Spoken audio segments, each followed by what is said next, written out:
Yes. My name is ASP Abutu Sunday, and I am the Police Public Relations Officer, Ekiti State Police Command. Yes. Yeah. For how long have you been in Ekiti State? Since 2018, specifically January 2018, so about 2 years and now. And how would you describe your experience in the last 2 years? Yeah, it's been full of experience, it's been full of knowledge. I've been happy to meet people that I've not met before. The experience has been fun and full of knowledge. Yeah, before you came to Ekiti State, had you ever heard the statement that Ekiti was a peaceful place among the states in Nigeria? Yes, I have been. As a matter of fact, I read, and so I should know little or something about every state. So Ekiti is not an exception. So I know Ekiti used to be a peaceful state. Crimes come once in a while and then go. So I'm used to what's is going on in Ekiti here before coming in. Does your experience so far since your arrival prove that old expression about Ekiti? Yes, seriously. Ekiti has been a peaceful state. It's relatively calm. It's a place where you cannot compare with any other state when it comes to crime. The crime rates in other states is of higher degree compared to what we have in Ekiti here. Perhaps the security architecture, the security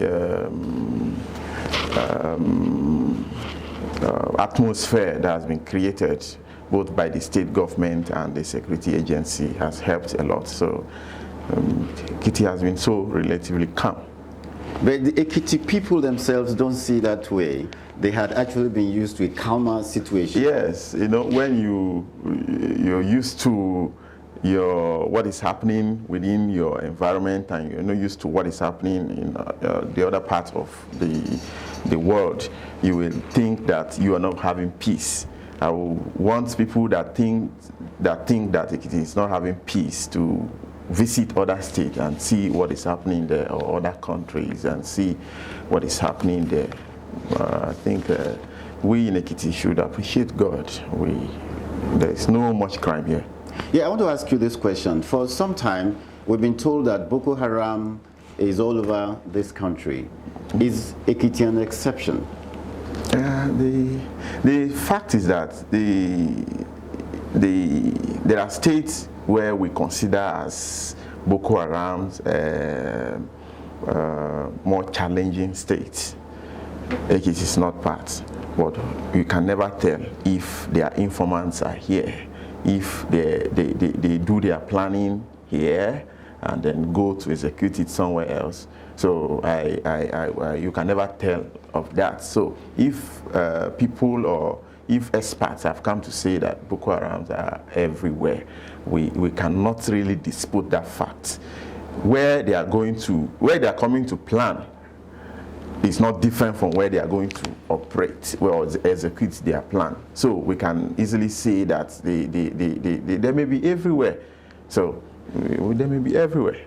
Now, in your 2 years of working in Ekiti, what would you consider the prevalence of crime in this territory?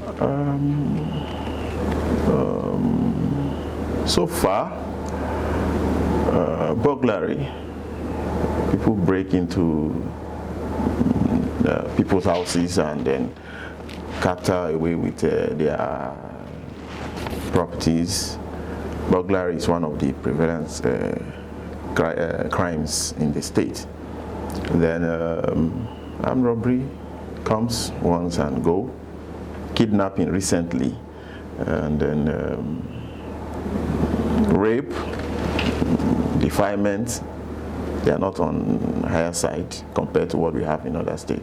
But the issue of burglary, stealing, I think we used to record that very, very well. Well,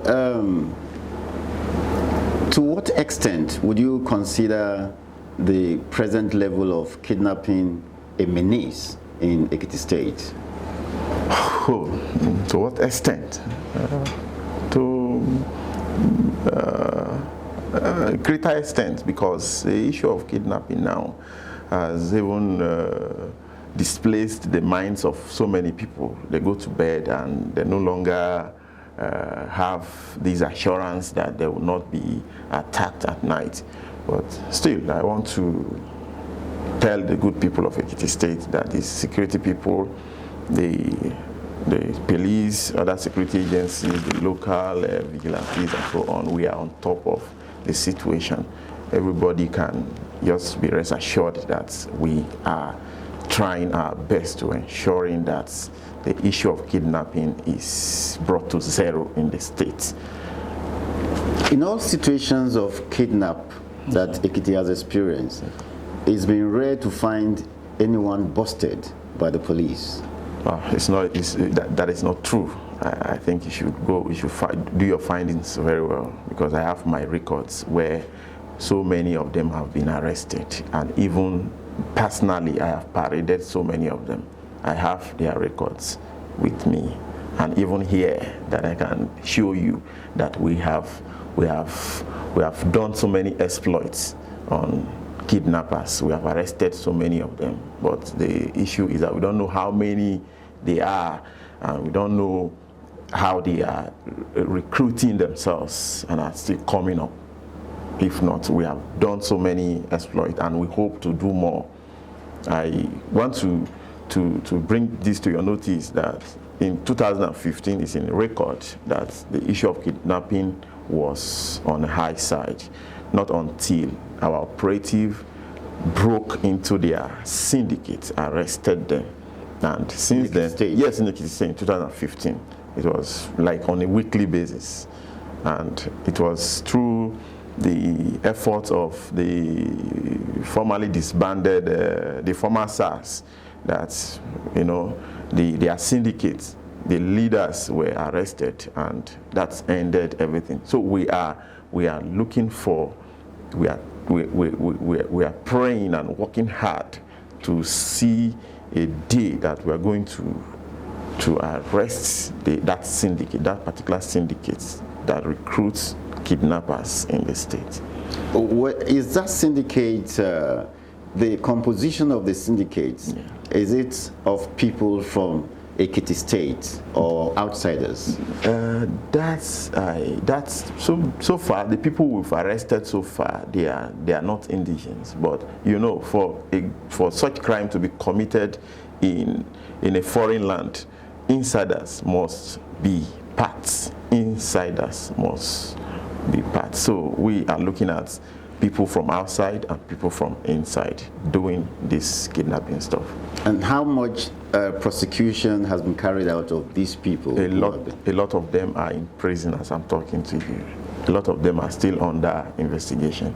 The current Commissioner of Police and even the past, they don't joke with such issues. When it comes straight to the court, and court will have the final say. And so many of them are already in court. So many of them are already in prison for this act. If the family of a kidnapped victim is ready to pay a ransom and you are involved in the process of rescue, what is your position?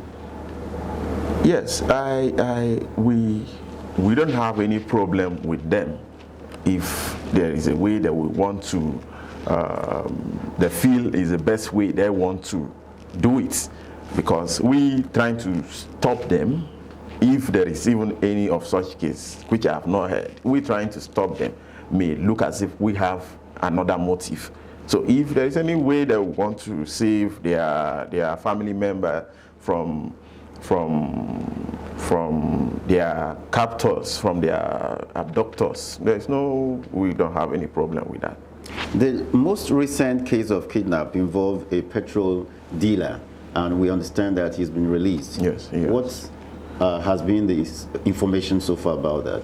Yes, the information so far, we've gotten some vital information that I will not release to you. to you. If you want me to tell you, come to my office, I'll tell you privately. But for security purpose and for us to achieve our maximum,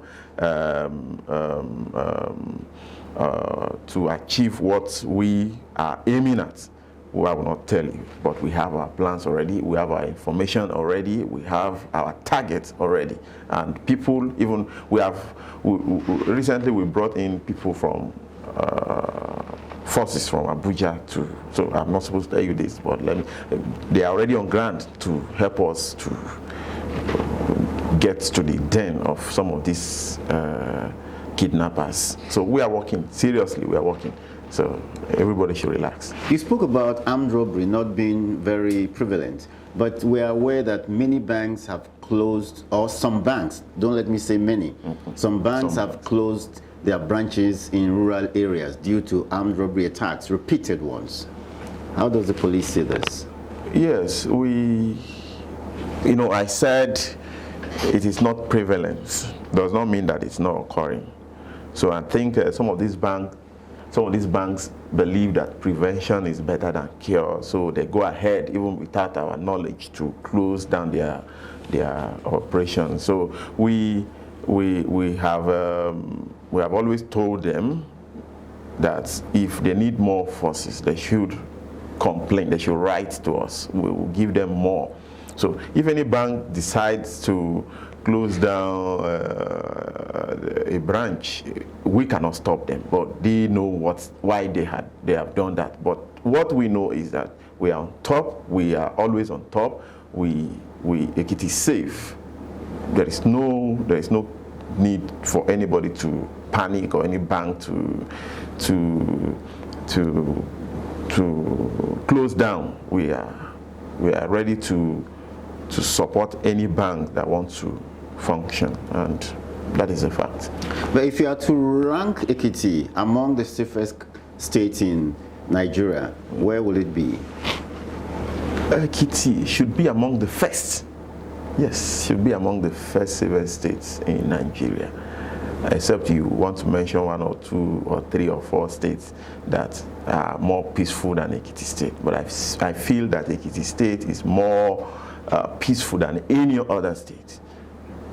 Just consider the states that are surrounding Ekiti State, like Ondo State, Kogi State, Edo State, like that, and check the rates of their crime. And not to even talk of the north, the south, and so on. So Ekiti should be among the first safest states in Nigeria. We haven't heard much about community police in Ekiti State. What's happening to that? So there's so much enforced. Recently, about 250-something community policing officers were recruited. They were brought to the command, received by the Commissioner of Police, and even the governor himself was there. We sent a representative actually, and they all received them. They have been deployed to their various communities for that purpose. So community policing has even been one of the things that has been helping us. So it's still in force and shall be in force. Now, what is the major difference between the regular police and community police? The major difference, one of the difference is the fact that we are on full-time job. The regular police are on full-time job, while these people are volunteers. They are not even on part-time. They are not, in fact, they are volunteers. According to their rules of engagement, they are volunteers. They are not to be paid, except the federal government or the state government decides later to do that. So that is one of the major differences. We are full-time salaries and so on. Then our uniform also, the crest, there's a dichotomy there. Then the training, we were fully trained on arms handling. They were not trained, and that is why they were instructed not to be given firearms. They are to give us information, they are to stay with the people, help us to when there is any problem or there is any vital information, they should pass it on to the division, and then the division will now take over the case. How much cooperation has the police got from the state government in terms of keeping law and order? Well, it's been superb. We want to seriously appreciate the state government for their support so far. They have been so helpful, and we hope that this continues. The synergy between the police and the state government has been so robust, and this is commendable. What areas of Ekiti State would you say are most prone to matters of insecurity? I think the borders of concern, and our torchlight is already there. The issue is that the criminals will always want to find their way out. They always want to beat our security modus operandi, but we are working on them. The borders, the various borders, the border between Kogi and Ekiti and Kogi, the one between Ekiti and Ondo, the one between Ekiti and Kwara, like that. So those borders are prone to criminal activities, because some of them come in, they strike and go back. So, but we are on it. We hope that we'll have breakthrough soon. Now, how does it affect the police to know that sometimes some of these incidents of crime, you have law enforcement agents involved? The most recent one is the court actually jailing a police officer for being involved in the crime. Yeah, it's highly pathetic.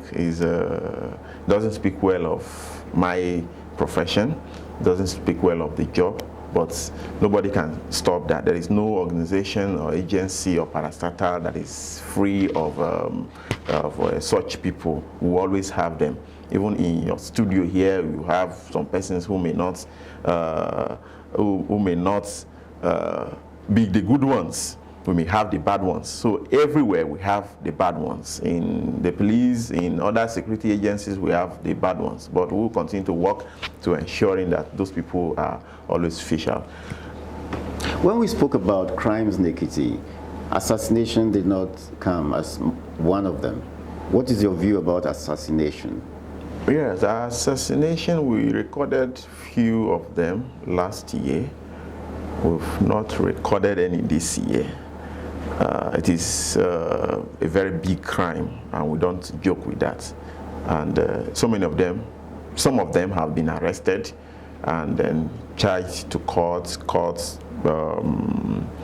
jailing them and so on. So the issue of assassination is not taken with gloved hands as far as the police is concerned in Ekiti State. Currently, there are accusations and counter-accusations among some politicians on assassination. How is the police handling this? I know you are aware with petitions and all that to the police command. Yeah, as many petitions that come, we will always treat them the way they should. We will always handle them the way they should. And then we are handling them. As many that are on the commissioner's table, they are all being treated. Herdsmen and the community people, have you recorded such incidents, clashes?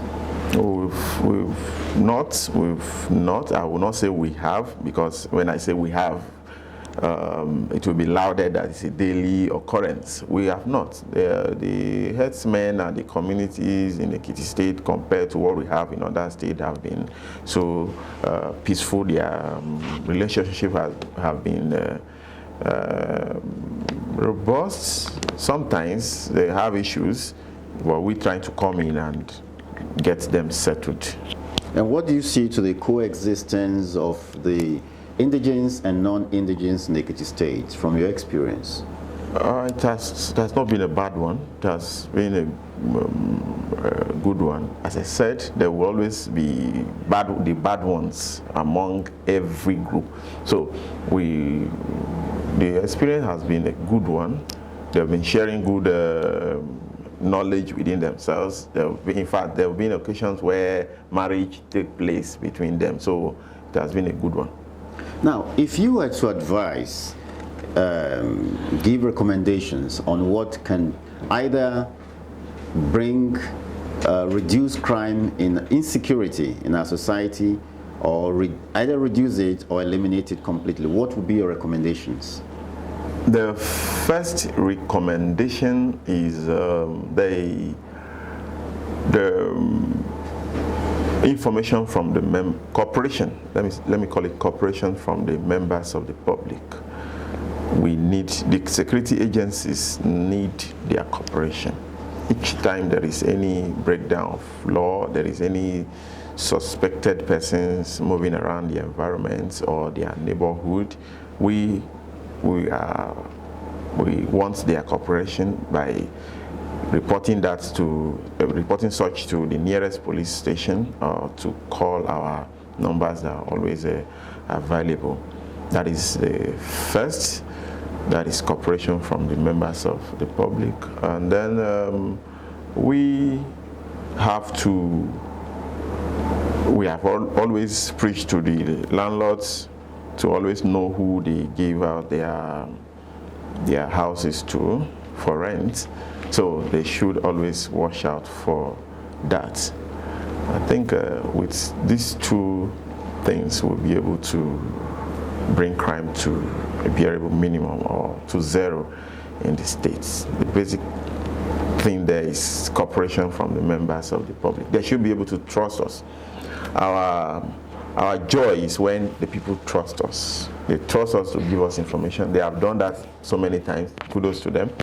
They have given us vital information, but some persons are still skeptical. Some persons are still of this opinion that each time they give information to the police, they will always review, they will always become the targets and so on. That is that should be a past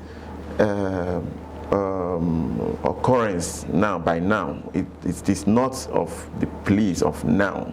The police now, the type of training we have given to them, and we are giving to them every day, the type of preaching that the Commissioner of Police have been giving to the DPO passing such to the subordinates, I think we should be sure that our informants are always safe. So they should be able to trust us and give us timely and relevant information.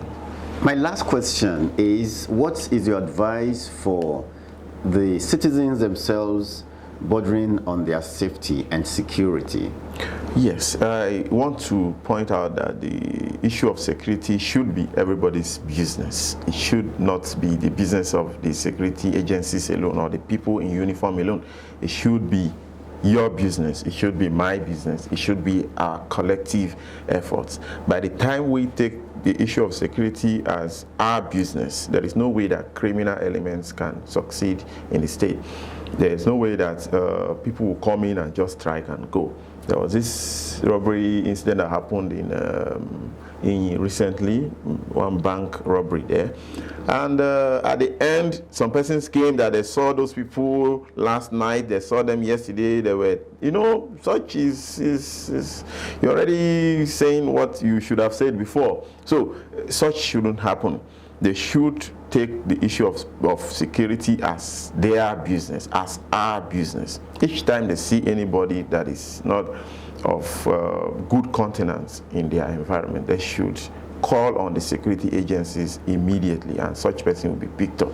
And then family members, knowing fully well that their children are into crime, they should bring them up, or they should advise them first. If they don't deviate from that, they should report same to the police, to the security agencies who know the appropriate thing to do concerning them, so that with our collective effort, Ekiti will be more safe. People of the Fountain.